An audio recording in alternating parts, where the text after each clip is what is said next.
Bueno, Arratsaldeon, buenas tardes a todas y a todos.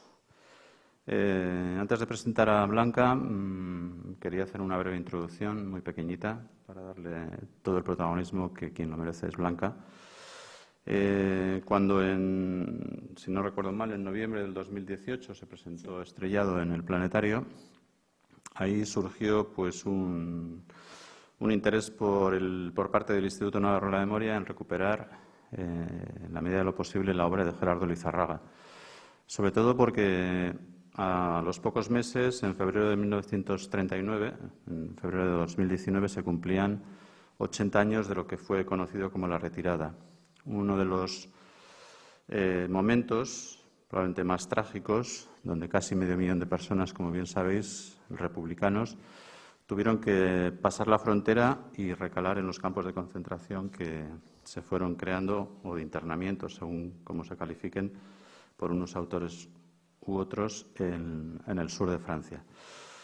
Aquel momento fue para nosotros, para el Gobierno de Navarra, para el Instituto Navarro de la Memoria, el pistoletazo de salida para la realización de una serie de actividades en torno a lo que fue el exilio navarro, un exilio navarro que no partió únicamente a partir de 1939, sino que ya desde el momento del golpe de Estado empezó a fluir por la frontera navarra.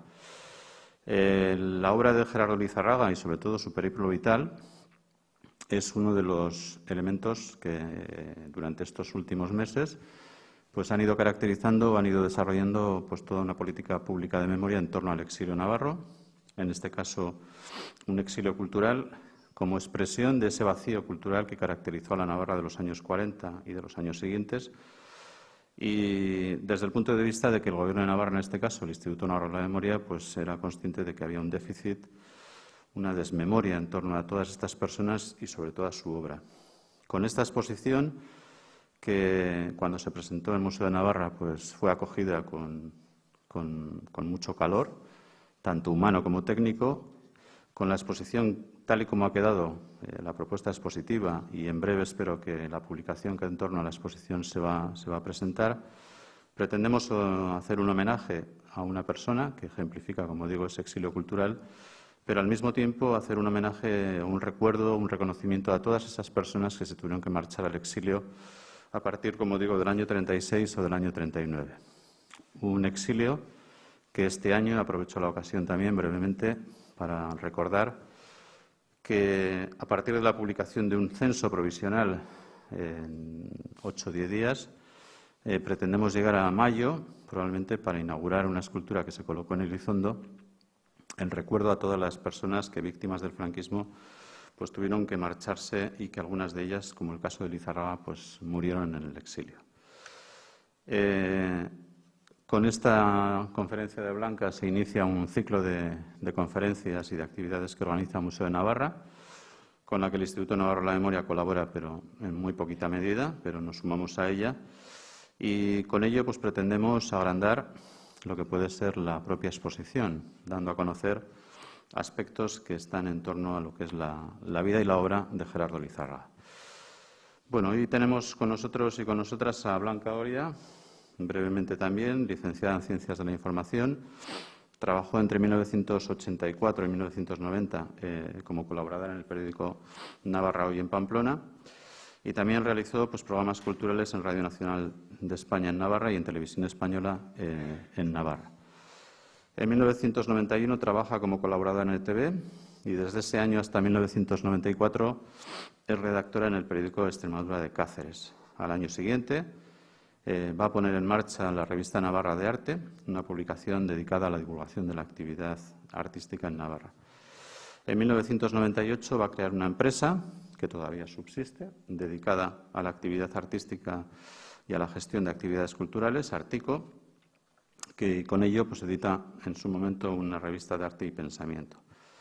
También, a partir del año 95, editó una revista, la revista Golem, dedicada a la divulgación cinematográfica. Ha sido comisaria en varias exposiciones: El Punto, una visión contemporánea de la pelota vasca; La Casa, Gaiac, Entorno, arte y naturaleza; y Pamplona, 1969, sobre artistas navarros. Trabaja como colaboradora en el programa de cine semanal de Onda Cero de Navarra y a partir del año 2000 pues ha codirigido el documental Buldain en las ciudades, Silencio, tiempo, memoria sobre el músico Agustín González, etcétera. Entre el año 2000 y 2003 realiza varios encuentros sobre robótica y cultura japonesa en el IBAM de Valencia y desde ese año 2003 dirige el Festival de Anime de Navarra.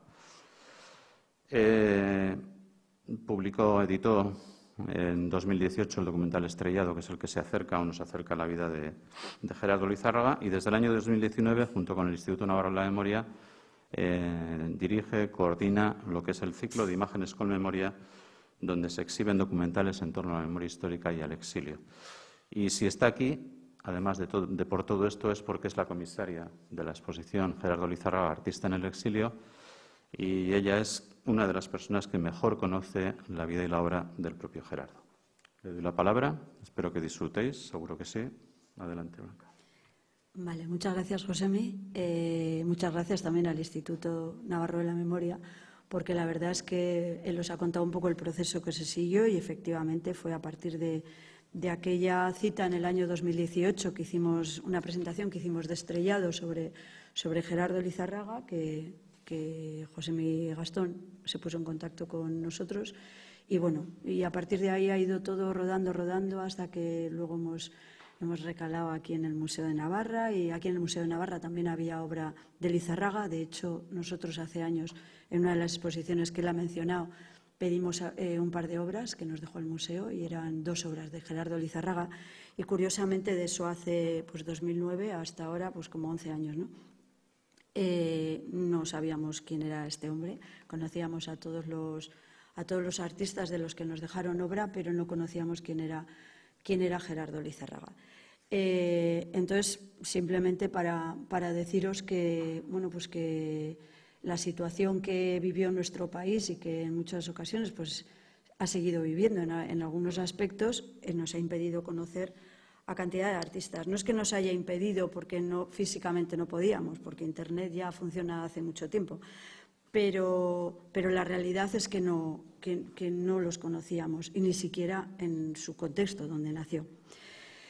En principio, recordaros antes de nada lo que ha dicho Josemi también, que en semanas sucesivas va a haber una serie de charlas, y ya que soy la primera, y pues voy a aprovechar para también hacer un poco de publicidad y para animaros a que vengáis también, porque la semana que viene va a haber una charla en la que participa Josemi Gastón, en la que nos ha parecido buena idea también el tema de que cómo se pasa de no tener nada o de unos archivos, como ahora vais a ver, a de repente convertir eso en una exposición, en un trabajo, en un documental, en una película, en lo que sea. Entonces, bueno, pues va a haber una especie de mesa redonda aquí en el museo, en la que yo creo que se va a explicar, y también gente que ha participado en el montaje de esta exposición a nivel también técnico va a explicar un poco cómo es todo ese proceso.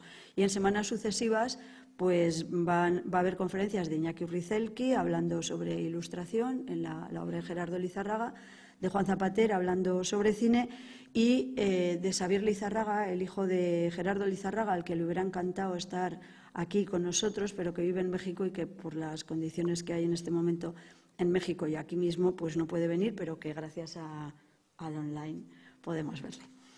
Así que bueno, yo os voy a explicar este Gerardo Lizárraga, proyecto de documentación y difusión, que en realidad es más un acercamiento, mi propio acercamiento a Lizárraga. Cuando los espectadores que han pasado estas 3 últimas semanas por la exposición Gerardo Lizárraga, artista en el exilio, comprueban que no saben o casi nada o nada de un artista con la trayectoria que se vislumbra en la muestra, seguramente las preguntas que se plantean son 3 básicamente, que voy a intentar dar respuesta en esta charla. ¿Por qué, salvo contadas excepciones, no habíamos oído hablar de un artista como Gerardo Lizárraga, que además nació aquí, en Pamplona, en 1905? ¿De dónde han salido todas estas obras, la mayor parte de ellas hasta ahora desconocidas, que ponen de manifiesto la existencia de un artista integral interesado en la pintura, la ilustración, el dibujo o el cine? Y finalmente, ¿quién era Gerardo Lizárraga y por qué considero esta exposición, además de una justa reivindicación de un artista integral, un acto de justicia poética? En 2012 viajamos a México para recopilar el material que habría de componer lo que en 2018 se convirtió en un documental, como os he comentado, que se tituló Estrellado. Entonces, la historia de Gerardo Lizarraga descansaba en el interior de un baúl, el que estáis viendo, conservado por sus hijos Amaya y Xavier Lizarraga en México. El documental sería un intento de recuperar lo que hasta entonces había permanecido oculto y al mismo tiempo mostrar en imágenes lo que significa la vulnerabilidad del arte, de los artistas y de los creadores en general frente a una guerra y a una posguerra. En aquellos momentos, lo que había llamado nuestra atención para dedicar años de trabajo a recuperar la figura de Gerardo Lizarraga pertenecía fundamentalmente a la leyenda y un poco a los archivos. La historia que conocimos en primer lugar de Lizarraga fue la siguiente.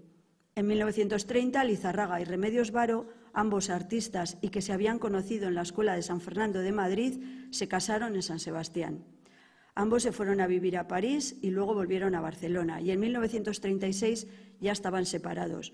Fue entonces cuando Remedios se fue a vivir a París con el poeta surrealista Benjamín Pérez, del que seguramente los que os interese el tema del surrealismo y desde luego la poesía seguro que habéis oído hablar.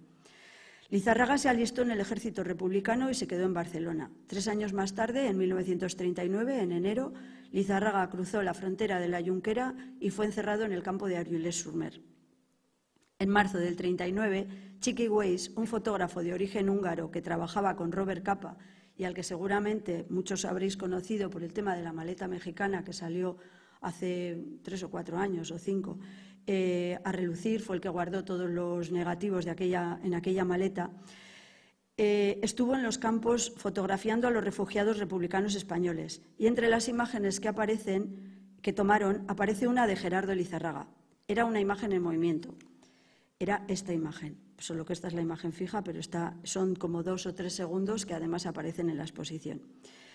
Y aquí viene la leyenda, que como todas las leyendas tiene un sustento en la realidad. Remedios Varo acudió a un cine en París y en el resumen de noticias del Mundo que se proyectaba antes de la película pudo ver imágenes de los exiliados españoles hacinados en las playas del sur de Francia. Entre los cerca de 100.000 personas que había allí encerradas, las cámaras se habían detenido en una persona, Gerardo Lizarraga, que aparecía en un primer plano. Remedios Varo reconoció a su primer marido en aquella imagen. La leyenda cuenta que Remedios, que se enteró así de dónde estaba el artista, le pidió al proyeccionista un fotograma y que incluso pudo ayudar a Lizarraga. Remedios y Benjamín Pérez tendrían que acabar abandonando París, tomada por el ejército nazi, y refugiarse en Marsella, donde Lizarraga y Varo volverían a encontrarse en 1941. Aquellas imágenes en las que Lizarraga aparece en el campo de Argelès las descubrimos en el año 2010, 2 años antes de viajar a México. Fue de lo primero que encontramos. Pero la apertura de aquel baúl que nos aportó infinidad de datos sobre los que volver una y otra vez en una investigación que ha durado más de 10 años. Así descubrimos que fuera como fuera la leyenda de aquel cine de París, la realidad es que Lizarraga y Remedios Varo volvieron a coincidir en Marsella en 1941, antes de que ambos, en distintos barcos y diferentes fechas, uno se fue en el 41 y otro en el 42, se exiliaran a México. Igual que una fotografía nos reveló la presencia de Lizarraga en el campo de Argelès y otra la presencia de Remedios Varo y Gerardo Lizarraga en Marsella, como los podéis ver ahí en la imagen, antes de emigrar a México, otra fotografía mucho más conocida y realizada por Katy Horna, una fotógrafa de origen húngaro y compañera de Robert Capa y de Chiqui Weiss, nos reveló la presencia de Lizarraga en México en el año 1946. Se trata de una imagen que pone de manifiesto cómo algunos exiliados europeos lograron crear una segunda familia en México. La fotografía se tomó en una casa mexicana donde se habían reunido unos cuantos artistas europeos para celebrar una boda. José Horna, que aparece en la imagen, era escultor, Remedios Varo y Benjamín Pérez, Remedios Varo era artista y Benjamín Pérez poeta, Günter Guerzo, que era artista, Gerardo Lizarraga, que era artista, y los novios, Chiqui Weiss y Leonora Carrington, que eran respectivamente fotógrafo y artista. Lizarraga aparece apoyado sobre el hombro del novio. Lizarraga y Weiss se habían visto por primera vez, sin ser conscientes de ello, 7 años antes en el campo de Argelès-sur-Mer. Weiss llevaba una cámara y Lizarraga dibujaba apoyado en unos hierros. Aquellas imágenes filmadas por Weiss, en las que Gerardo Lizarraga aparecía como cautivo de una guerra que acababa de perder, se pudieron ver en noticieros de todo el mundo. En 1946, todos ellos habían tenido que huir de Europa y Lizarraga actuaba como el padrino de aquella celebración. Aquellos artistas europeos exiliados en México, que constituyeron algo parecido a una familia, compartían trabajos, encuentros, fortunas y desdichas. Remedios Varo y Gerardo Lizarraga siguieron en contacto siempre, pese a que sus vidas tomaron distintos rumbos. Destacar que la Guerra Civil Española y la Segunda Guerra Mundial habían echado de sus países de origen a todos aquellos artistas y creadores. La apertura del baúl mexicano empezó a dar respuestas a la segunda de las preguntas en las que he mencionado al principio. ¿De dónde han salido estas obras, la mayor parte de ellas hasta ahora desconocidas y, desde luego, sin ordenar ni clasificar, que ponen de manifiesto la existencia de un artista integral interesado por la pintura, la ilustración, el dibujo o el cine?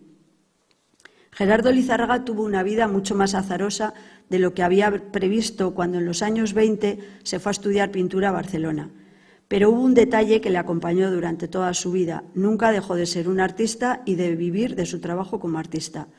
Tuvo su primer acercamiento a la pintura en el estudio de Javier Ciga en Pamplona cuando era muy joven. Fue a Madrid a estudiar en la Escuela de San Fernando. Aprovechó becas y ayudas de estudios para seguir pintando. Vivió en París, donde participó en escenografías teatrales y proyectos artísticos. Trabajó en Barcelona en el campo de la publicidad y el diseño. Y hasta aquí todo hubiera sido normal, porque la guerra aún no había aparecido en el horizonte. Pero a partir de 1936, lejos de descuidar su labor creativa, la incrementó. Colaboró con el Ejército Republicano en tareas de topógrafo y como dibujante, y de vuelta a Barcelona en 1937 fundó el Sindicato de Dibujantes. Recordar que en este sindicato de dibujantes en Barcelona, en aquel año del 37, había más de 2.000 afiliados, que eran todos dibujantes. Creó una productora de cine que se llamaba Ediciones Antifascistas Films, realizó escenografías para el Liceo de Barcelona, donde hizo la escenografía de una obra que se llamaba La Ópera Pedro Mari, realizó cortometrajes, algunos de los cuales podéis ver en la exposición, colaboró en películas como Don Do, Re, Mi, Fa, Sol, La, Si, Do, de José Fogués y La Torre de los Siete Jorobados, pintó carteles y siguió trabajando activamente hasta que en enero del 39 tuvo que huir ante el avance de las tropas franquistas. Encerrado en enero del 39 en Argelès-sur-Mer, en abril ya aparecen referencias a su trabajo en las publicaciones que se hacen en los campos de concentración. En concreto, el 14 de abril se celebra en ese lugar el Día de la República y Lizarraga participa en una exposición con algunos de los dibujos que ahora forman parte de esta muestra. Gracias al investigador Manuel Aznar, sabemos que el dibujo titulado Imagen virtual de la pesadilla en Argelès, sobre la que me gustaría llamar la atención porque tiene mucho que ver con el amplio conocimiento y la gran cultura de Lizarraga, esa obra formó parte de aquella exposición y algunos espectadores se preguntaron por el sentido de aquella imagen surrealista. Personalmente, una de las cosas que más me llama la atención de este dibujo es precisamente su título, Imagen virtual de la pesadilla en Argelès. Rebuscando sobre la etimología de la palabra virtual, el significado de la misma en 1939 sería más preciso y adecuado a su significado etimológico que el que actualmente usamos. Virtual es algo que, sin ser real, produce el mismo efecto que si lo fuera. Términos como realidad virtual, que finalmente se han popularizado en el terreno de la informática y la tecnología, nos deberían hacer pensar si lo que ahora llamamos virtual, las bibliotecas, archivos, imágenes, visitas y recorridos geográficos, galaxias, amigos, enemigos, campus universitarios, educación, congresos, conferencias, aulas. Digo, si lo que ahora llamamos virtual existe o no. En ese sentido, el propio término realidad virtual sería algo así como un +1, -1 o realidad no realidad. Pero en 1939, seguramente para Lizarraga, el término virtual estaba más cerca de lo que recogían algunos autores como Antonín Artaud, cuando en 1938 hablaba de la realidad virtual y el teatro. Artaud, que ahora es considerado el creador del término realidad virtual, decía que el teatro era un espejismo y que la realidad virtual es aquella realidad en la que los objetos y las imágenes asumen la fuerza fantasmagórica de los dramas internos propios de la alquimia. Solo utilizo este ejemplo para llamar la atención sobre el conocimiento y la cultura de alguien como Lizarraga y también sobre su capacidad creativa e innovadora. Aquella imagen virtual era seguramente la que le provocaba la realidad, esta sí real, de lo que le rodeaba en aquel campo donde decenas de miles de personas pasaban hambre y frío en medio de una playa rodeada de alambradas. Liza sabe más que una enciclopedia, dirá de él Miguel Lluch. Miguel Lluch era un chaval que conoció a Lizarraga con 15 años en Barcelona en 1937, mientras está montando en el liceo la ópera Pedro Mari con motivo de la Semana de Euskadi, para la que Lizarraga realizó, como os he dicho, la escenografía. Miguel Lluch escribió en 2015 su autobiografía y gracias a eso y a alguna carta que Lizarraga le envió desde México, una de las cuales también podéis ver en la exposición, conocemos algunos aspectos de la vida de Gerardo Lizarraga entre 1937 y 1949. Me gustaría mencionar algunas de las líneas que Lizarraga le escribe a Lluch dándole consejos de lo que debería hacer si quería seguir en el mundo del arte, porque pienso que aportan luz sobre su carácter y su interés por el mundo de la pintura, pasión que, como el cine, compartía con Lluch. Esta es la portada del libro de Lluch, Memorias de un viejo adolescente, en la que hay una parte muy importante que habla sobre cuando conoció a Lizarraga en Barcelona en los años 37 y 38, como él era muy joven, Miguel Lluch, y cómo Lizarraga fue para él un poco como un padre y también era una persona a la que admiró mucho. En una de las cartas, en la carta que tenéis fuera expuesta, Lizarraga le escribe a Miguel Lluch y le cuenta un poco cómo ha sido su paso cuando, a partir de que se va, que tiene que cruzar la frontera y que ya dejó Barcelona y luego ha estado encerrado en los campos y lo que ha pasado luego en México. Y al final, cuando se despide de él, le da unos consejos. Le dice, tú sigue este consejo, no te dejes influir a la ligera ni te desesperes. Si tienes que ganarte el pan, trabaja lo que sea, pues los tiempos no son los de antes. Pero sigue pintando honradamente, y lo pone todo con mayúsculas. Y lo más seguro es que sin darte cuenta encuentres tu verdadero camino. Seguir premeditadamente una tendencia es más fácil y cómodo. En una palabra, en pintura como en todo, sé honrado contigo mismo, sé íntegro. Hace falta más valor para reconocer un error que para mantenerlo, aunque a primera vista los que hacen esto parezcan gentes de más carácter. Una de las preguntas que nos hemos estado haciendo desde el principio de nuestra búsqueda es cómo salió Lizarraga de los campos. No tenemos datos sobre la fecha exacta en la que salió de los campos. No fue en el 39 ni en el 40, teniendo en cuenta los 3 campos en los que estuvo encerrado, en Argelès-sur-Mer, Agde y Clermont-Ferrand, y las fechas que aparecen en algunos de los dibujos que pintó, tuvo que salir en 1941. Entre 1940 y 1941 y durante su encierro, mantiene una correspondencia continuada con el realizador Manuel Ordóñez de Barraicúa. En aquellos momentos, un prometedor cineasta, actualmente un cineasta prácticamente desconocido. Barraicúa, con el que Lizarraga prepara la realización de una película titulada La Torre de los 7 Jorobados, le anima desde Marsella a salir de los campos para que puedan trabajar en el proyecto. Recoge un par de textos de las cartas enviadas por Barraicúa a Lizarraga cuando aún estaba prisionero en los campos. Le dice, haz las gestiones para salir por las buenas y si no, escápate. Neumann dice lo que debes escaparte. Aquí te haremos los papeles, hostias. Si no puedes traer las maletas, que las jodan. Como comprendes, no te aconsejamos nada que te perjudique. Y en otra carta le dice, si tienes salvoconducto no hay problema, pero te conviene no tener equipaje siempre y el papel de México. Si hubiera hecho caso a los consejos que le daba Ordóñez de Barraicúa, todos estos dibujos que ahora forman parte de esta exposición habrían desaparecido para siempre.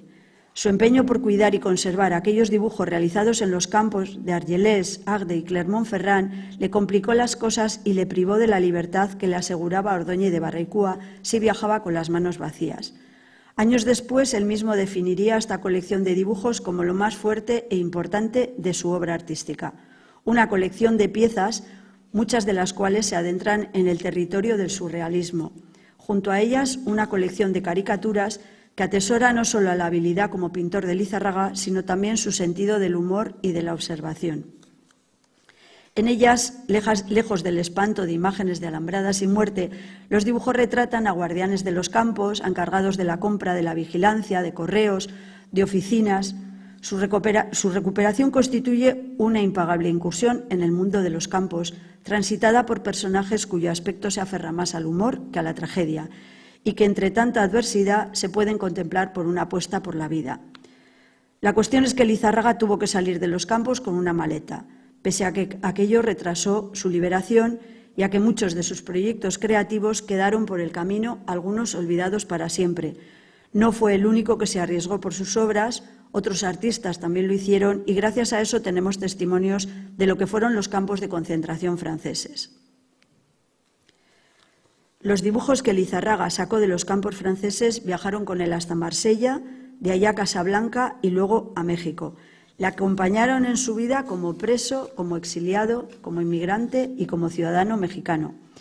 Conocieron como él momentos de soledad, de aislamiento, de vida familiar, de cambio de ciudades y domicilios, tiempos buenos, tiempos malos, crisis y entusiasmos. Y finalmente acabaron en el fondo de ese baúl que habéis visto, que después de su muerte quedó en su última casa, en el número 72 de la calle Álvaro Obregón, lo que estáis viendo en la imagen, en la colonia Roma de la capital mexicana, el mismo lugar en el que había vivido su primera mujer, la artista Remedios Varo. 3 años después de la muerte de Lizárraga, durante el trágico terremoto del 85, aquel edificio quedó agrietado de arriba abajo y hace alrededor de 3 años fue demolido. Hoy apenas queda un solar de ruina y vacío. Estas imágenes las tomamos cuando fuimos en 2012, que todavía estaba el edificio en pie, aunque estaba resquebrajado, y pudimos hablar con los propietarios de la vivienda, con un nieto que había llegado a conocer a Lizárraga cuando él era niño y era su abuelo el que le había alquilado primero a Remedios y luego a él. Lo que pasa es que no tenían mucho interés en que esto se reconstruyera, sino más bien en que fuera demolido, y finalmente ha sido demolido. Me gustaría también detenerme un poco en responder a la pregunta de cómo llegó Lizárraga a México, y de esa sí que tenemos respuesta. En 1942 dejó el puerto de Marsella, se dirigió a Casablanca y el 30 de abril partió rumbo a México, a donde llegó el 22 de mayo en un barco de bandera portuguesa llamado Niasa. No volvió a residir en España nunca más. Hizo algún viaje en los años 60 y 70, creó una familia en México, se casó con una fotógrafa, Ikerne Cruchaga, natural de Tudela. Muchas de las imágenes que aparecen de las fotografías de Lizárraga y su familia que aparecen en la muestra las hizo Ikerne, que era una fotógrafa que tenía muy buena consideración en México y que tuvo un estudio que fue muy famoso. Peleó por recuperar el pulso artístico y el afán por pintar, ideó proyectos, expuso sus obras, organizó exposiciones de otros artistas y guardó como un tesoro sus dibujos de los campos y algún documento que trazaba su camino hacia aquella otra realidad en la que viviría más de la mitad de su vida. Gracias a esa documentación que guardó, sabemos cómo fue su viaje hasta México. Entre esos documentos se encuentra el programa de una fiesta que se llevó a cabo el 20 de mayo del 42 para homenajear al capitán y la tripulación del barco. Para aquella actuación, Lizárraga preparó un cartel. Me gustaría llamar la atención, es este el cartel, en el sentido de que incluso en aquellas circunstancias en alta mar y únicamente para una actuación, Lizárraga siguiera pintando. En la parte de atrás del cartel aparecen las firmas de los 30 componentes del grupo musical que cantó en aquella celebración. Llama la atención la versión que Lizárraga hace del escudo de Guipúzcoa, del que han desaparecido la figura del rey y los 12 cañones, y que presenta el mismo aspecto que tiene este escudo desde 1979. Y hay que tener en cuenta que esta imagen se hizo en el año 42. Quiero poner por tercera vez la imagen del baúl, ahora ya más cerca, ya abierto, para adentrarme en lo que yo también considero lo más personal de la creación artística de Lizárraga, tanto por lo que tiene de creación en unas circunstancias vitales altamente complejas, como por el valor artístico de las obras. Me refiero a los dibujos realizados en los campos de concentración que ocupan una buena parte de la muestra Gerardo Lizárraga, artista en el exilio. En esta parte de esta historia de búsquedas y hallazgos, me gustaría señalar que durante su tiempo en los campos, algo más de 2 años, considero que paradójicamente Lizárraga pudo pintar con más libertad y menos condicionantes externos que en todo lo que hizo el resto de su vida. Posiblemente por eso los dibujos de los campos, que constituyen el núcleo central de esta exposición que ahora se puede contemplar en el museo, tienen unas características diferentes del resto de sus trabajos, aunque sin lugar a dudas sean el resultado de todo lo aprendido como artista hasta esos momentos. Y si los dibujos de los campos suman su aprendizaje artístico hasta 1939, los textos que más de 30 años después acompañaron a los dibujos ponen de manifiesto su aprendizaje vital. Me gustaría señalar que 3 décadas después de haberlos dibujado, escribió sobre ellos una serie de textos de su puño y letra. También alguna muestra de esos textos aparece aquí en la exposición. Lizarraga, cuando era ya bastante mayor, lo que hizo fue volver a recuperar, sacar de sus archivos o del baúl o donde estuviera en aquellos momentos todo el material de los campos, ver los dibujos y escribir cosas sobre cada uno de ellos. Por este motivo quiero mostrar algunos de sus dibujos acompañados por sus textos correspondientes, porque creo que ponen de manifiesto el tipo de artista y también el tipo de persona que fue Lizarraga. Este es uno de los dibujos que podéis ver, se titula Paso de Maldoror. Y este es el texto, uno de estos textos, que creo que es el segundo, el que es el número 8. Dice: después de haber leído Cantos de Maldoror del conde de Lautréamont, viejo obsequio de Viola, el pintor, viejo amigo y compañero en el campo, tuve la impresión, no sé por qué, de que el sexo era un pincho. Hace referencia a este dibujo. Y los Cantos de Maldoror tenéis también un ejemplar en la exposición. Este dibujo se titula Retazos de nada. Y este es el texto que escribió sobre retazos de nada. Este es distinto, me dejó insatisfecho. Puedo decir que ese día estaba como muerto. El presente no tenía forma definida y el futuro no lo sentía. Mi espíritu estaba cansado y cerró los ojos. Aunque parezca demasiado literario, es una realidad. Este dibujo se titula La silla. Y él dice al respecto: esta silla de la muerte, aunque sea muy discutible, la consideré ayer y la considero hoy más digna que la muerte en el campo. Este es un dibujo titulado El grito. ¿Quién no tiene deseos de gritar alguna vez? Mi grito fue un grito de hueso, un grito negro que surgió de un pozo perforado en mí mismo. De protesta, sí, pero por los inválidos. Tened en cuenta que todas estas declaraciones o textos las escribe más de 30 años y parece realmente que las está escribiendo casi en el momento que acaba de hacer el dibujo. Muchas de ellas parece que está hablando de ese mismo momento. Este es un dibujo titulado Metamorfosis onírica. Había días en que francamente no veía una salida posible, como si aquel estado de cosas tuviera que permanecer eternamente. Naturalmente que yo sabía que no podía ser así, y por eso sufrí, permítaseme decirlo, una metamorfosis. ¿De qué? De ideas, de sentimientos y de protesta. He aquí el animal que fui ese día. Es un dibujo que está datado en Agde en el año 1939. Y os quiero volver a poner el de la pesadilla, que ya la hemos visto y que se titula Imagen virtual de la pesadilla en Argelès. Y el texto que le acompaña es este. Fiebre de los 5 días, fiebre de Volvinia, fiebre de las trincheras, fiebre astenoneurálgica, fiebre de Van Schier, fiebre tibiálgica. Todo eso es una sola enfermedad. Imaginaba a veces la llegada de un barco y huir allende del mar. Pero, y eso me angustiaba, ¿podría albergar el barco mi mundo? Además tenía mucha hambre. También me gustaría destacar la cantidad de, yo creo que la importante cultura que tenía por lo menos Lizarraga, porque además sabe mucho sobre conceptos incluso médicos. Efectivamente, yo que he estado mirando todas esas fiebres, efectivamente se le llama así a la misma fiebre. La fiebre de los 5 días tiene todas estas denominaciones y supongo que eran todo enfermedades que se padecían en los campos.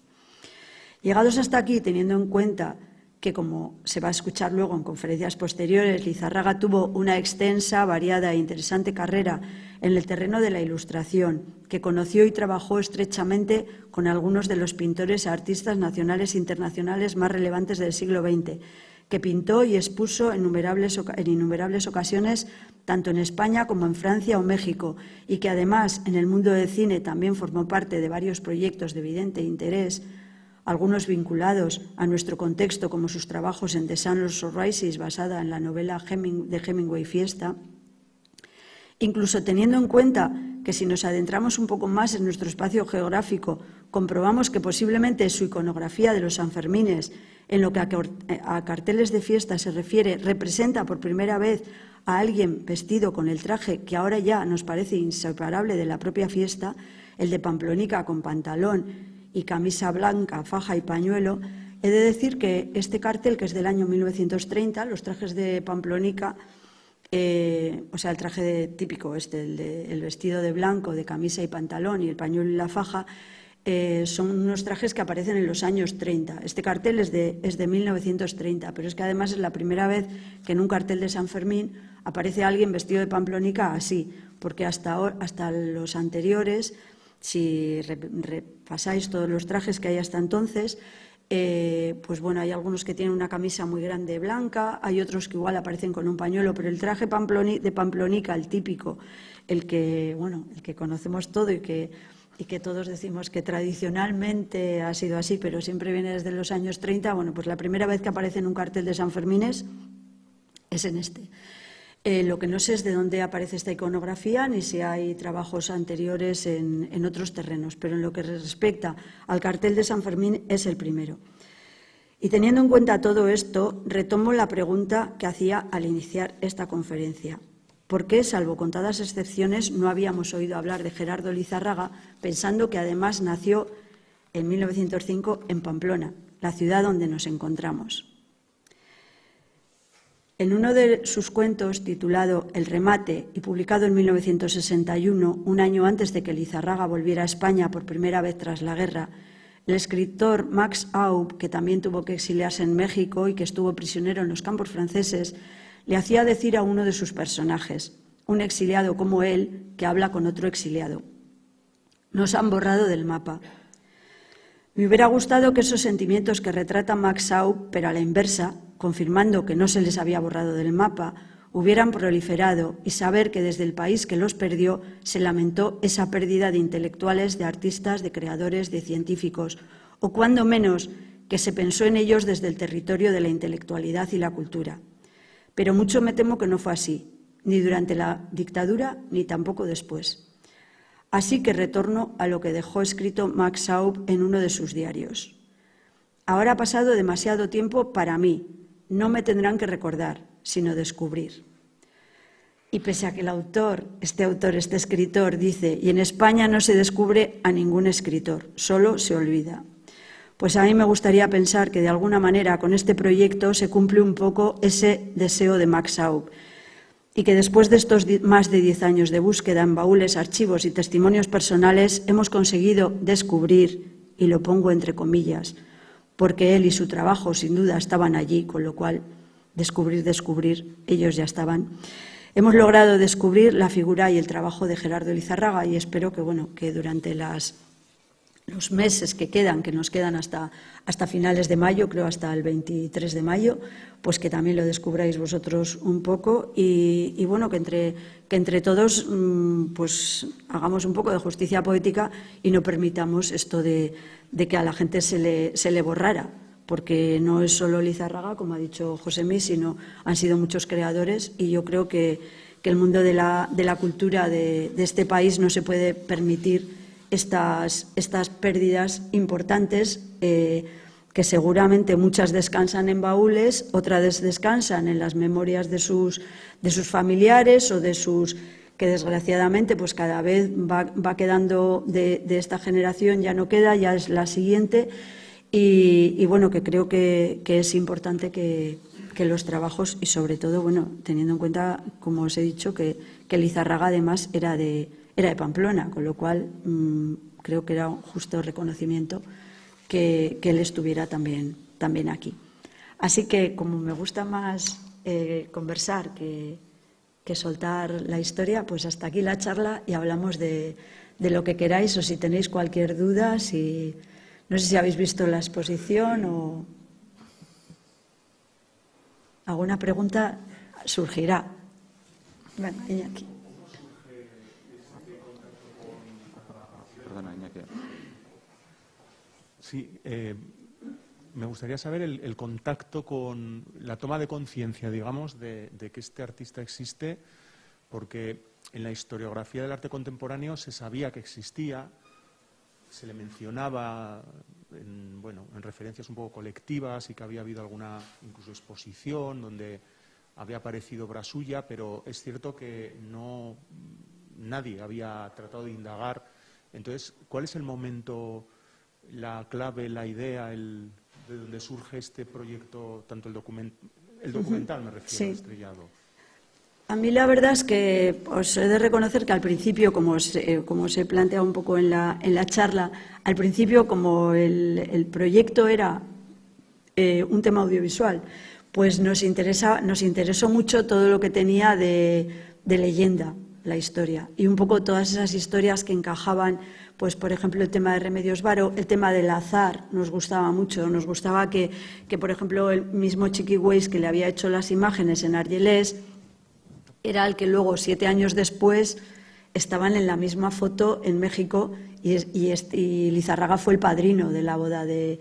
Entonces, esas cosas para el mundo del cine, digamos, ya sé que el mundo del cine va por un lado, la investigación, las exposiciones, o sea, son todo como mundos un poco diferentes, pero sí que es verdad que yo creo que para el mundo del audiovisual y del documental, lo que más nos llamó la atención era eso, igual muchos azares.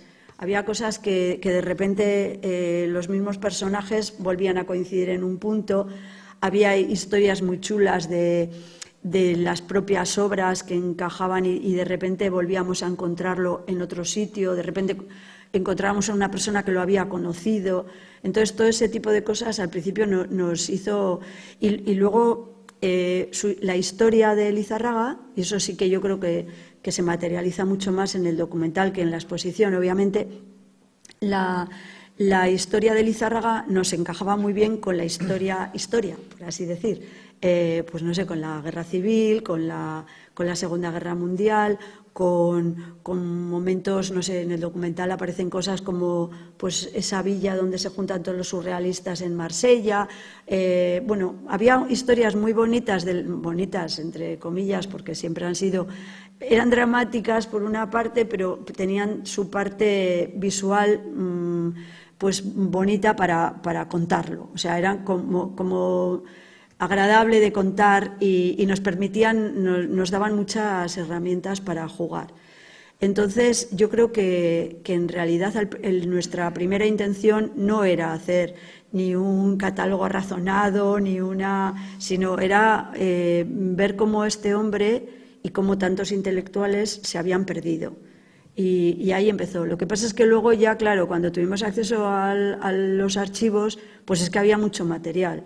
Y además es que sabíamos el material de los dibujos que luego tienen sus textos correspondientes, con lo cual había material muy interesante para trabajar en él. Pero el principio fue casi como un interés por contar una historia con leyenda, con intriga, pues no sé, cuando apareció lo de la Torre de los 7 Jorobados. Es que han ido apareciendo cosas que nos parecían tan sugerentes y era un poco lo que nos iba, como ibas impulsándote todo el tiempo a buscar más.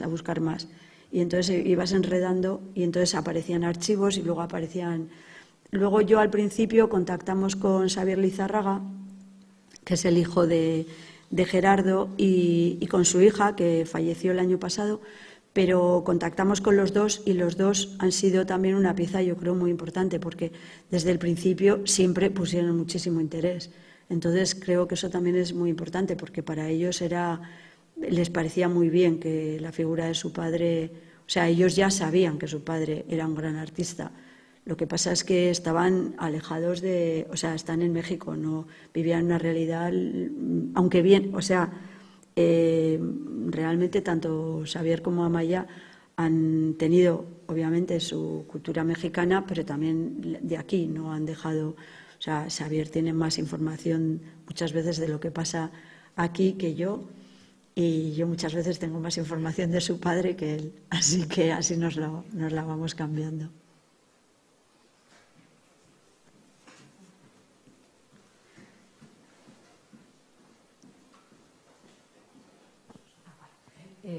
Sí, yo quería saber si nos puedes contar algo sobre la trayectoria de Gerardo en México. Si ahí llegó a ser también, logró vivir también de su actividad artística, si tuvo una proyección, si su obra está en algún museo también en México o en otros países de Latinoamérica. Lizárraga en México, al principio estuvo en México, en Ciudad de México, y luego estuvo a partir del 49, estuvo como 2 o 3 años en Acapulco. Y luego volvió otra vez a Ciudad de México, y la verdad es que yo creo que diversificó muchísimo sus actividades, porque hizo muchas exposiciones, hay muchos recortes de exposiciones que hacía. Generalmente solía hacer exposiciones, incluso hizo exposiciones él colectivas, hizo exposiciones individuales.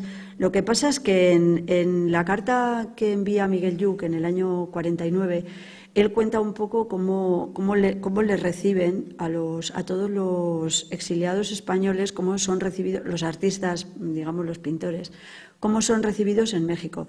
Y también hace mucha referencia al tema del muralismo, porque cuando ellos llegan a México está todo el tema muralista en auge. O sea, ellos se encuentran allí con Siqueiros, con Rivera, etcétera, etcétera. Y de hecho los menciona también en la carta. Y también hace referencia a la idea de que, claro, son recibidos, entre comillas, recibidos. Porque claro, la pura realidad es que llegaron muchísimos artistas y creadores españoles a México. Entonces, claro, un aluvión de gente que viene de Europa, digamos, de un país completamente... Porque, claro, no solamente llegaban los españoles, que llegaron también todo el exilio de artistas europeos. De hecho, en esa fotografía que se ve, claro, no están Lizárraga y Remedios, pero hay gente húngara, hay gente inglesa, hay gente francesa, o sea que llegó el exilio. Entonces Lizárraga estuvo trabajando cuando estuvo en Acapulco, fundamentalmente hizo muchos murales. Él destacó mucho su trabajo como muralista, y de hecho hay recortes de prensa y tal. Lo que pasa es que muchos de los murales han desaparecido, entonces todo ese trabajo no lo podemos recoger, solamente tenemos o recortes de prensa o referencias de las que nos hace él, que dice dónde ha hecho murales y así. Y luego él siguió pintando muchísimo, porque yo os voy a contar una anécdota que me pasó en Madrid. Cuando estábamos empezando con el tema del documental, no habíamos ido todavía a México, o sea, era al principio. Y entonces, hablando en una cena, se sentó a mi lado una chica que era pianista, y entonces, como era mexicana, yo le dije, pues estamos preparando ahora un documental sobre un pintor mexicano, o sea, que se exilió en México y tal, que fue al exilio. Y entonces me dijo, sí, ¿cómo se llamaba? Y tal. Le dije el nombre y me dice, mi madre tiene un cuadro de él. Quiero decir que eso me ha pasado en 2 ocasiones, porque luego me pasó hace 3 o 4 años, me pasó en Bilbao, en otra comida, con una persona mexicana, y le dije lo mismo. Le dije, pues mira, hemos acabado, entonces ya el documental ya estaba yo creo que lo habíamos estrenado. Y me dijo, Gerardo Lizárraga, tengo obra. Me refiero a que os cuento 2 anécdotas absolutamente azarosas de 2 comidas que no tenían nada que ver, en sitios completamente diferentes, y yo creo que Gerardo Lizárraga tuvo que pintar muchísimo en México, hizo muchísimos retratos, vendió mucha obra en México, y entonces lo que pasa es que, claro, toda esa obra que, digamos, la hace como... pues le encargan un retrato, pues hace un retrato, le encargan un mural, hace un mural. Pues toda esa obra está absolutamente desparramada, digamos. Pero desde luego igual es casualidad. De hecho, nosotros, por ejemplo, con la señora que tenía un cuadro de Gerardo Lizárraga, la pianista que os comento, cuando fuimos a México, estuvimos en la casa de esa señora entrevistando para el tema del documental, y y ella nos decía que ese cuadro está en un museo, porque era de su suegro y era militar o algo así, y está en un museo mexicano. O sea, quiero decir que el destino de tanta obra de Lizárraga, porque no paró de trabajar, y ahora hace 3 años o así se ha montado un museo, que estuvimos en 2019, cuando estuvimos en un museo que se ha montado un museo del exilio. Y en ese museo se exponen, tienen unas obras de Lizárraga, unos cuadros que son unos dibujos de los campos. Tienen varios dibujos que yo cuando hicimos el documental trabajamos también con ellos. Entonces esos están en exposición permanente en un museo. Entonces yo creo que tiene que tener muchísima obra, y luego hay una parcela que a Iñaki también seguro que le interesa, que es la parte de ilustrador de Lizárraga antes de que empiece la guerra civil.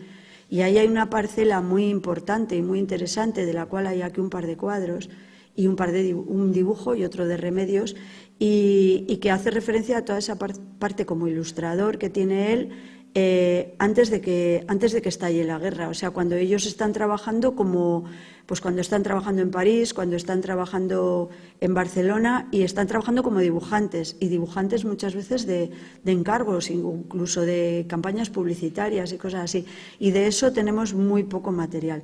Pero también, azarosamente, como 3 meses antes de montar la exposición, hablamos con una persona de este tema y nos dijo: tengo obra. Y entonces hay 2 piezas aquí y otros dibujos de una carpeta, y eso estaba en Barcelona, con lo cual creo que la búsqueda de buena parte de la obra de Lizárraga aquí está muy enfocada al tema de los campos y así, pero la obra de Lizárraga está muy expandida, o sea, muy repartida.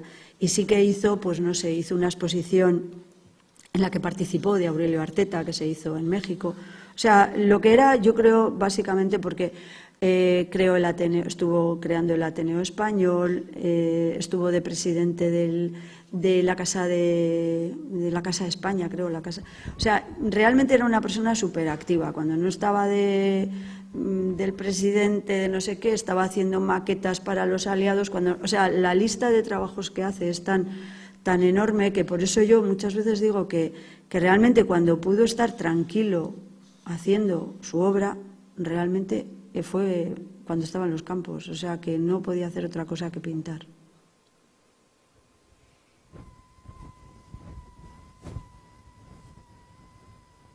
Sí.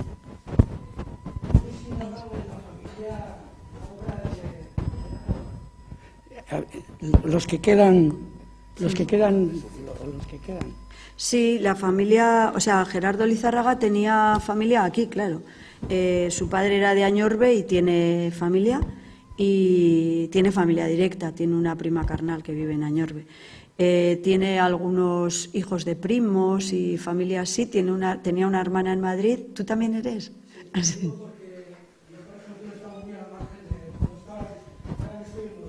Sí. Y yo he vivido 18 años con el hermano de Gerardo, con Miguel, en la casa de Artajona. Y yo tengo un cuadro que, si queréis, os lo traeré.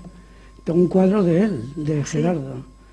Y mucha fotografía y tal. Entonces, no me he enterado de mucho de todo esto hasta llegar a este momento, ¿no? Entonces, no sé, estoy viviendo cosas que en casa no se comentaban. Era como tabú hablar de Gerardo como republicano, ¿no? Porque era un poco la oveja negra en casa. Y no comentaban estas cosas. Sabíamos que existía, que estaba en México, que todo esto, ¿no? Y tengo alguna fotografía de él. Entonces, lo que he vivido yo de todo esto es todo lo que estás contando ahora, vamos, muy borroso, muy mal. Yo de la familia de aquí, claro, yo a partir de que empezamos a hablar con el hijo, sí que nos pusimos en contacto. Claro, Lizárraga, por así decirlo, hay una etapa en la que tiene como dos familias, digamos, la suya y luego la de Ikerne, que la segunda mujer con la que se casa es de Tudela. Entonces, cuando él viene aquí en el 62, de hecho hay algún cuadro en la sala, pues también va a Tudela. Entonces, tengo por un lado conocimiento de una parte de la familia de Ikerne, digamos, porque muchos de mis contactos vienen también por los hijos, y los hijos, pues una parte es de Lizárraga y otra parte es de Cruchaga. Entonces, sí, hemos conocido a gente de la familia de Ikerne Cruchaga, que Ikerne Cruchaga también era una fotógrafa que en México tenía muchísima consideración también y tuvo un estudio de fotografía importante y bueno, también su padre tuvo que irse de Tudela porque fue alcalde de Tudela, creo que era de Izquierda Republicana. Y entonces, bueno, pues esa parte de la familia conozco, de hecho han venido dos sobrinos de Lizárraga a ver la exposición y bueno, conozco también a gente, como te digo, pues será de tu parte de familia. Hay una parte que es de Añorbe, como te digo, y la otra parte, la de la madre de Lizárraga, no sé, los Istúriz, no sé de que si eran de Pamplona o de dónde eran. Y luego sí que he leído algunas cosas porque eran varios hermanos. Gerardo Lizárraga, como tú bien dices, era un poco, pues yo creo que también era un poco el artista y luego ya llegó toda la carga política y todo eso, pero ya de entrada normalmente los artistas entran en una categoría especial, pero luego ya todo lo que vino después ya fue más serio. Y entonces, bueno, sí que hay un hermano de Lizárraga, yo creo que se llamaba, igual me estoy equivocando, pero creo que se llama Ricardo, podía ser. Joaquín, uno que era militar republicano. Era ingeniero. Vale, pues hay algunas historias. Yo es que luego en paralelo he ido leyendo cosas y la verdad es que es una familia bastante peculiar, en el sentido que, bueno, el padre de Gerardo, no he mencionado nada en esto, pero el padre de Gerardo Lizárraga creo que fue teniente alcalde de Pamplona y era de una familia acomodada, digamos, de Pamplona. Su padre era abogado y, bueno, pues tenía mucha relación, pero era un hombre muy interesado por la música y tenía mucha amistad con Sarasate, etcétera, etcétera. Entonces, pertenecía a ese entorno.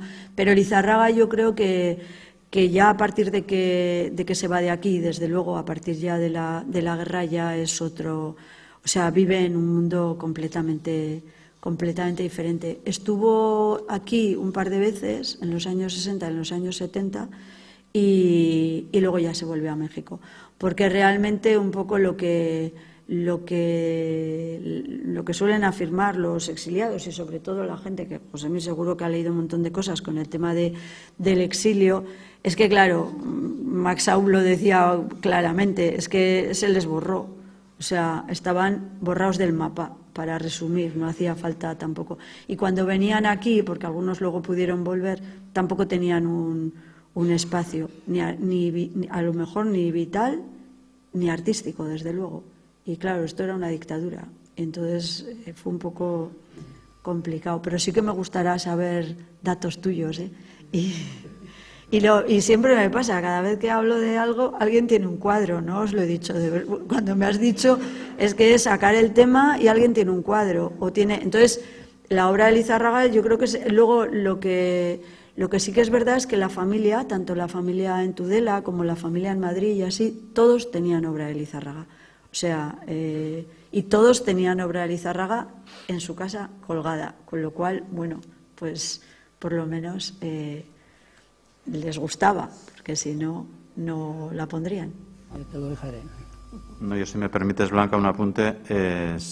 Cuando la exposición acabe en mayo de este año en el museo, el compromiso del Gobierno de Navarra a través del Instituto Navarro de la Memoria es que toda la exposición, o casi toda, que ya está digitalizada, se convierta en una exposición permanente, que esté en el centro de documentación. Y en ese sentido sí que puede ser interesante, quizás no el cuadro, pero sí las fotografías que sobre Gerardo existan, poder incorporarlas al fondo documental que va a haber sobre Gerardo Lizarraga.